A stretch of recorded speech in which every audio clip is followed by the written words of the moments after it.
ঢাকা ৬ আসনের বিএনপির মনোনীত প্রার্থী ইশরাক হোসেন বলেছেন, ধর্মের ভিত্তিতে বিভাজন নয়, মানুষ হিসেবে সকল নাগরিকের সমান অধিকার নিশ্চিত করাই তার রাজনীতির মূল দর্শন। শনিবার সন্ধ্যায় রাজধানীর এক অনুষ্ঠানে তিনি এই কথা বলেন।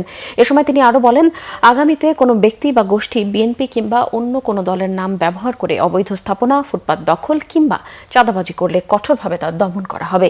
এলাকার সার্বিক নিরাপত্তার বিষয়ে আশ্বাস দিয়ে বিএনপির এই প্রার্থী বলেন, দিনরাত যে কোনো সময় নারী, শিশু, বয়স্ক সহ সকল নাগরিক যেন নিরাপদে চলাচল করতে পারে, বিএনপি ক্ষমতায় গেলে তা নিশ্চিত করা হবে।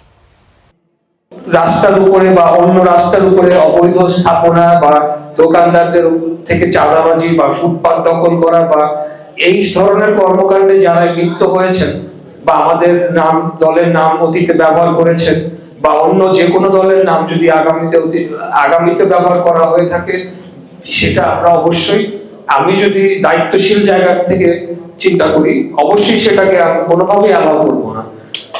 এবং আমাদের এই এলাকা যাতে সম্পূর্ণ নিরাপদ থাকে, দিনের রাতের যে কোনো সময় মা বোনেরা, ভাইয়েরা, ছোট শিশুরা নিরাপদে চলাফেরা করতে পারে, মুরব্বীরা যাতে চলাফেরা করতে পারে, সেটা অবশ্যই নিশ্চিত করা হবে।